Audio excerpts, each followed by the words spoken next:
Ladies and gentlemen, you are watching yet another episode of Lima Shenanigans of 1977.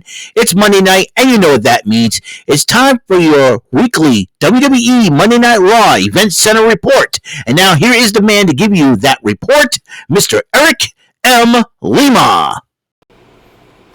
Thank you very much, Mr. Announcer, sir. Well, hello there, everyone. Welcome to yet another episode of Lima Shenanigans of 1977, episode 1711 of the show. Today is October 1st. We're in the month of October where postseason baseball begins for teams that have won their divisions. And congratulations to all the teams that won in their divisions. Not only that, also, like I said, the unofficial start of the holiday season, as you know. Even though, to me, I don't count Halloween as a holiday. To me, a holiday is basically a day you can celebrate with your family and friends and have a day off without working. Alright, without having to come into work. To me, those two holidays, I have three special holidays. Mine, Easter, Christmas, and Thanksgiving. Easter, Thanksgiving, Christmas. The ETC, I like to call it. But, however, but it is the unofficial because, I'll tell you why I call it unofficial. Because of the fact that all the stores have Christmas decorations up already, even though we haven't celebrated Halloween or Thanksgiving yet. So, that's another reason why. So, but be that as it may, it's unofficial. That's why it's not official. To me, I'll tell you what's official when November hits. So, bearing that in mind. Well, it is tonight the premiere of NXT on the CW network. Can't wait to watch it. And there's lots of stuff going on. 2 title matches are happening. Tonight, Roxanne Perez will be defending the NXT Women's Championship against the Japanese sensation Julia, while Ethan Page and Trick Williams will go at it for the NXT title, which Ethan Page will be defending. And CM Punk will be the special guest referee in that matchup. But what other surprise has in store? Well, we'll find out for sure. Jey Uso kicks off Raw, the new Intercontinental Champion. He addressed being the new Intercontinental Champion. He considered his mom being the hero, even though he would love to see his brother and Roman and everybody else. But he says that he couldn't do it, but his mom was the hero to him, and just to see him give a shout out to his mom and thanking all the fans and for that journey. Then Braun Breaker showed up, and I thought Braun Breaker would demand a rematch. He says, I'm not out here to steal your thunder. You deserve it. From one colleague to another. Braun Breaker showed him respect. They both shake hands in the end. And you know something? That's respect I have for Braun Breaker. Braun Breaker will be the man. One day, he'll be the man on top. One of these days. And, Braun Breaker showed a lot of class. He showed a lot of class. Gotta love Braun Breaker for that. And and Braun Breaker probably can relate to Jey Uso because he's also, he's also a fellow second generation superstar. So you gotta feel for Braun Breaker on that one. So I'm pretty excited. And Judgment Day was talking at the entrance, and they were hearing a lot from Finn. I'm trying to read my handwriting in. So. And got a phone call from Finn saying he'll be a little bit late. Rey Mysterio went one-on-one with Xavier Woods. Heck of a matchup. And during the matchup, though, I think Xavier Woods, I don't know if he accidentally took off Rey Mysterio's mask. Or he says he probably didn't mean it, but he pulled off Rey Mysterio's mask by accident. I don't know what happened. Rey Mysterio was not happy about it. But Xavier Woods ended up picking up the victory. Meanwhile, Sonya Deville and Shayna Baszler were talking to Lyra Valkyria in the locker room. So you don't have Natty and Zelina Vega to watch your back. We're going to get you. So as you go one-on-one with Zoe Starks. Kofi Kingston was talking to Woods after the match. He said, what's pulling out the mask? I didn't mean to do it.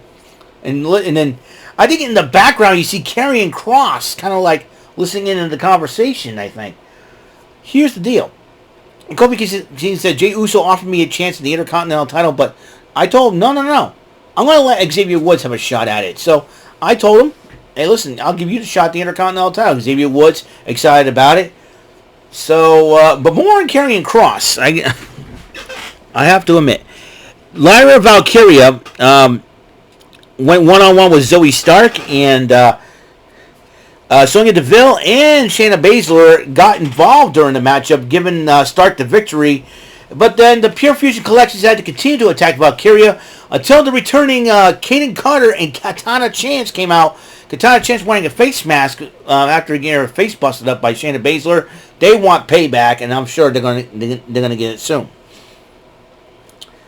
So Jackie Redmond does interview the trio afterwards, and they said, hey, after we get done dealing with the Pure Fusion Collection, we're getting back to women's tag team titles. Right now, the women's tag team division is a little bit log jammed at the top with Cargill and Belair holding the gold. They're hosting Bad Blood this coming Saturday. As you know, this is the final Raw before Bad Blood, but also a little friendly note, this will be the final Raw with 3 hours, because with Raw moving to Netflix in 3 months, actually, after they have 3 in 3 months, because we're in October, November, December, January, Raw will be moving to Netflix, and they'll have the 3 hours there. So right now, this last night's Raw was the final Raw for 3 hours. So we'll see how they they do things going forward. Meanwhile, Jackie Redmond interviewed, like I said, Katana Chance and Kaden Carter. Katana Chance says, you see what they did in my face? After we get done with the Pure Fusion Collective, we're going to get back our women's tag team titles. And then Alba Fire and Isla Dawn, the Unholy Union, said, hey, what makes you think you could jump in front of the line and try to challenge us for the goal? We want our shot. But so that means, you talk about Chance, the Party Twins, Chance and Carter. You got the Union, you got Damage Control, and you got Belair and Cargill. So that's going to be an interesting logjam at the top of the women's division for as far as tag teams are concerned. So there's that. So Adam Pearce addresses the Evansville crowd, because this took place in Evansville, Indiana, as the the Hell in the Cell was lowered, and so CM Punk and Drew McIntyre had one more final face-to-face confrontation with Adam Pearce, making sure that nothing goes awry, and they had a lot of security, and Drew McIntyre had his say about it, and then CM Punk had his say, and then they walk away. So that's the first time it ever happened. Meanwhile, Kathy Kelly interviewed Braun Strowman and about his matchup, the last Monster Standing matchup against Bronson Reed.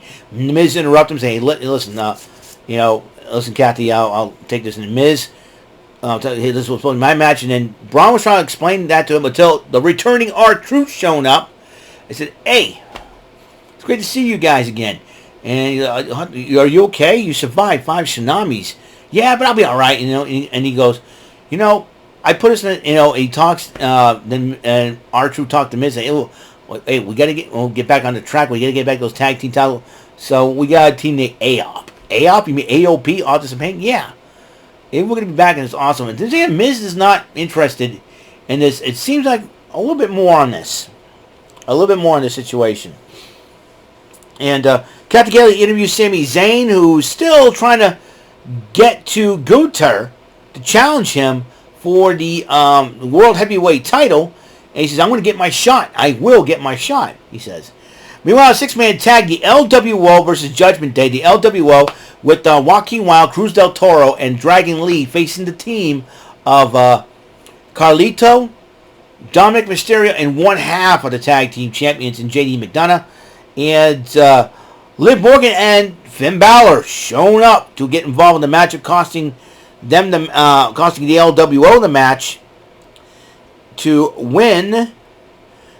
So Judgment Day wins the matchup, but then Finn Balor decided to dress Damian Priest, and while Liv Morgan dresses Rhea Ripley.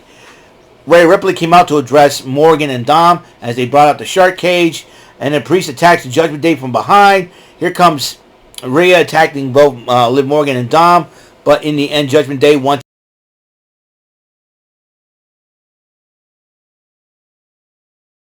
to an old-fashioned Donnybrook match, and that match is happening next week. And meanwhile, there's a tribute going on. As we found out yesterday, this was a crazy moment, and I want to thank CA Cougar for giving us this information.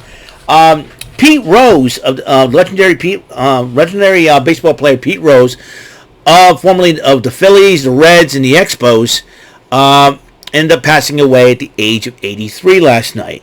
As you know, Pete Rose is yet to be enshrined into the Baseball Hall of Fame because he was banned from baseball back in 1991 for gambling. Now, say it as you will. The man knows how to play baseball. That's the thing. Yes, the gambling thing, he probably has a gambling problem, and it cost him a chance to be in the Hall of Fame. Now, remember, the commissioner that did put on the ban passed away, I think that same year as well. So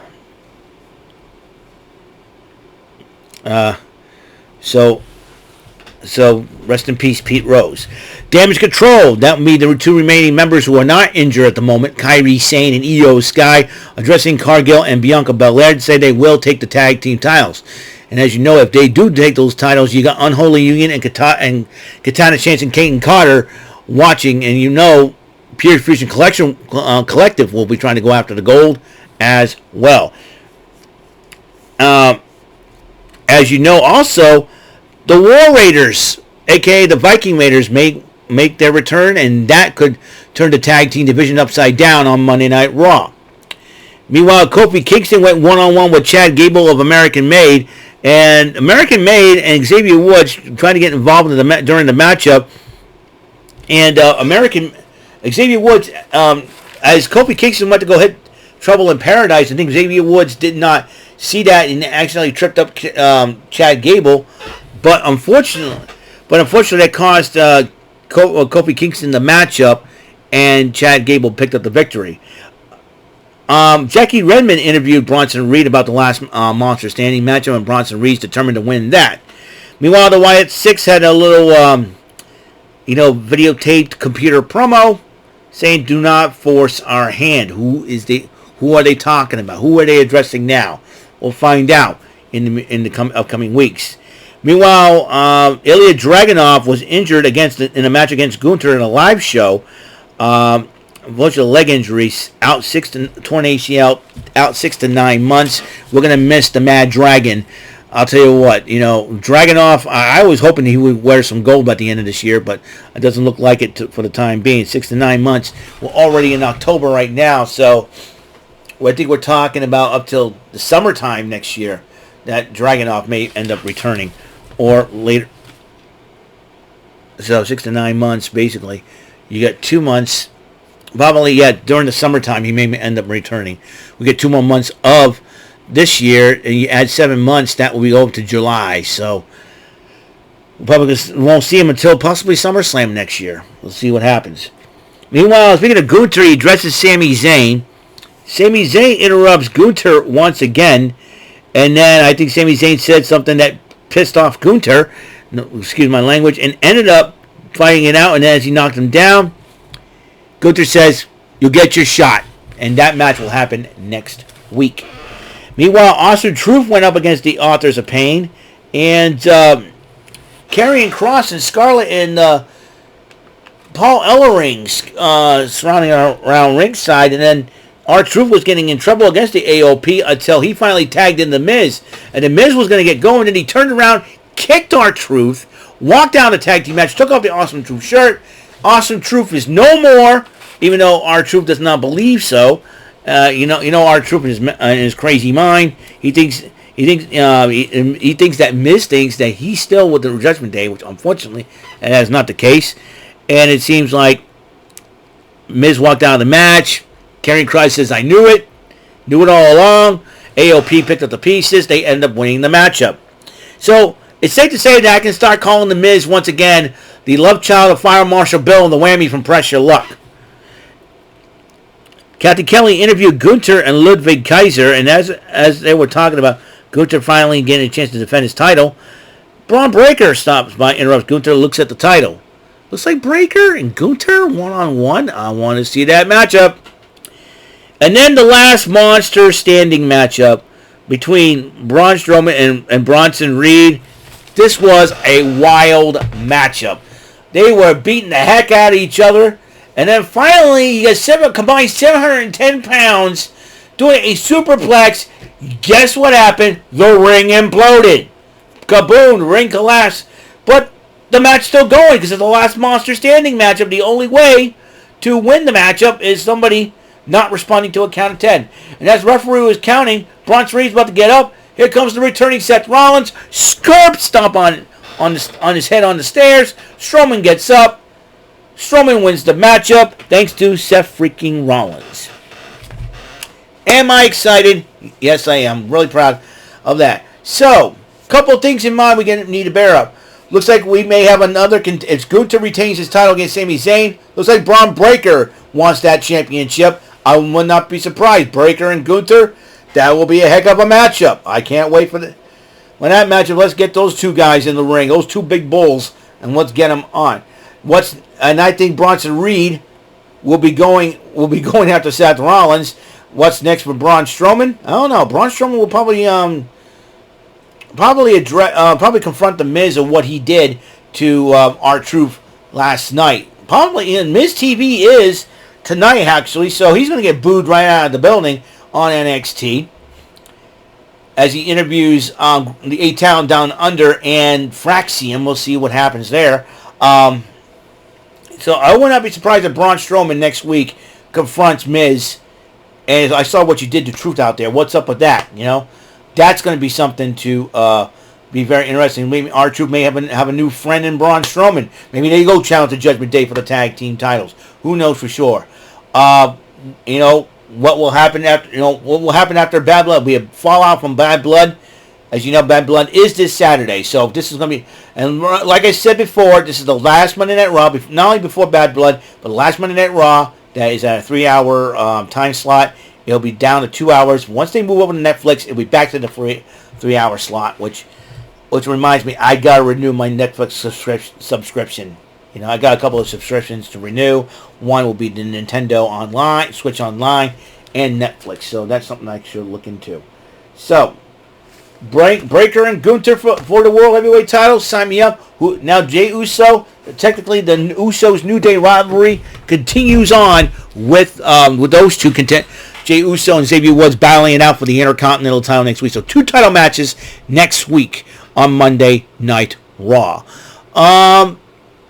So that is all the time we have on the show. As you know, coming up next will be the first Trebek Tuesday of October, and the season and the NXT CW premiere is tonight.